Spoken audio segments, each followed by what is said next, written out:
Hatim si Dermawan. Cerita ini dikutip dari serat Centhini yang berbahasa Jawa klasik dan diceritakan ulang dalam bahasa Indonesia oleh B.K. Almari. Alkisah, di zaman dahulu ada seorang yang membuat heboh dunia. Hebohnya bukan karena dia piawai dalam mengocek bola, bukan pula karena jago adu pukul, bukan karena bisa menyanyi sambil berjalan di bulan ala Michael Jackson, dan juga bukan karena pernah menjebol kas negara.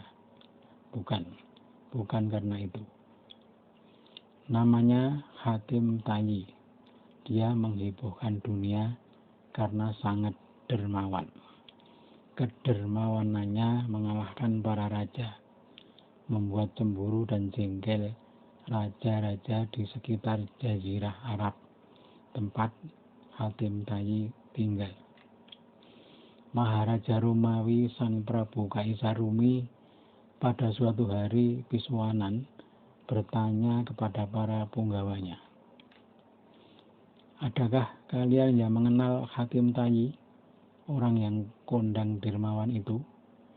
Sebenarnya dia itu siapa? Apa pangkat dan jabatannya sehingga kedermawanannya kesohor?" Para hulu balang menjawab saur manuk seolah hafal di luar kepala, dan ini membuat Maharaja semakin jengkel. Dia seorang pengangguran, Baginda, memimpin bangsa Tayi di Arab yang sampai sekarang masih menjadi bangsa merdeka. Baginda Sang Kaisar Rumi terperangah, tanpa sadar ngomong Jawa. Mosok wong nganggur lumane ngungkuli ratu, tidak punya wilayah dan kekuasaan, kok bisa mendapat harta untuk beramal?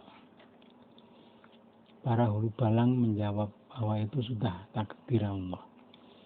Kita tidak bisa menduga-duga dari mana Hatim Tayi mendapat rezeki. Yang jelas dia selalu punya sesuatu untuk dibagi kepada sesama. Prabu Kaisar Rumi berkata lagi, "Kalau begitu aku ingin mengujinya. Apakah dia benar-benar seorang yang dermawan? Coba katakan apa kegemarannya sekarang. Aku akan memintanya untukku." Para hulu balang menjawab, "Sekarang dia sedang gemar kuda, Baginda. Dia punya kuda bagus dan sangat disayanginya. Bahkan tidurnya pun di kandang kuda itu." Sang raja berkata, "Baiklah, sekarang aku utus kalian untuk ke tempat Hatim Tayi. Aku sertakan surat permintaan untuk kudanya itu." Segera berangkatlah 3 orang menteri beserta rombongan. Dipimpin seorang Menko yang suka menangani segala urusan, rombongan itu berangkat menempuh jarak. Setelah menyeberang Turki, mereka mengarungi padang pasir Jazirah Arab yang gersang. Selama perjalanan tak dikisahkan. Singkat cerita, mereka sampai di kediaman Hatim Tayi. Waktu sudah menjelang asar. Rombongan beristirahat. Kebetulan di situ juga ada rombongan lain yang baru saja bertamu ke rumah Hatim. Apalagi keperluannya kalau bukan mengajukan proposal. Ibarat pepatah, ada gula ada semut. Padahal si Hatim ini nggak sedang nyalek loh. Rombongan utusan Kaisar Rumi diterima dengan baik dan diberi tempat untuk beristirahat. Karena capek, mereka tertidur pulas. Malangnya, cuaca sore itu sangat buruk. Badai datang tiba-tiba. Hatim agak khawatir karena belum mendapat daging unta untuk jamuan tamunya. Pasti para tamu capek dan lapar, pikir Hatim. Dirinya merasa tak enak kalau tak memberi jamuan yang menyegarkan. Hatim memeras otak. Dasar memang orang suka beramal, selalu saja mendapat pertolongan Allah. Solusinya pun gampang. Hatim tenang. Malamnya, utusan diperkenankan menghadap Hatim setelah mereka menata diri. Di aula tempat menerima tamu telah terhidang jamuan nan lezat menggoda selera. Berhari-hari makan seadanya membuat para utusan itu sangat rakus.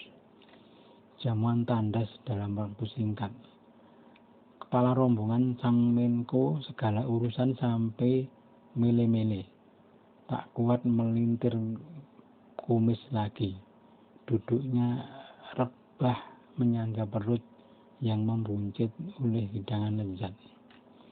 Kini tibalah saatnya Hatim bertanya, apa keperluan sang tamu? Sang Menko menyerahkan sepucuk surat. Hatim membaca. Isinya, Sang Maharaja Kaisar Rumi meminta kuda si Hatim yang terkenal elok dan harganya mungkin di zaman sekarang mencapai 3 miliar itu. Hatim menunduk, wajahnya ciut, tanpa sadar matanya berkaca-kaca, duduknya gelisah. Sang Menko yang melihat gelagat itu bertanya, ada apa Dik Hatim? Apa engkau keberatan menyerahkan kudamu? Kalau engkau memang sangat sayang kudamu, tak apalah jika engkau menolak. Nanti saya yang akan lapor kepada Baginda Kaisar. Kami di sini sudah merasakan kedermawananmu dengan menyantap jamuan yang aduhai lezatnya ini. Jadi kami tak akan memaksamu. Bukan itu Tuan, jawab Hatim. Saya sangat bersedih karena memang tak dapat menyerahkan kuda itu. Tadi sewaktu Anda dan rombongan datang, di luar terjadi badai dahsyat. Saya tak bisa mencari unta untuk disembelih. Karena waktu sudah mendesak, maka saya sembelih kuda yang akan Anda minta itu untuk jamuan.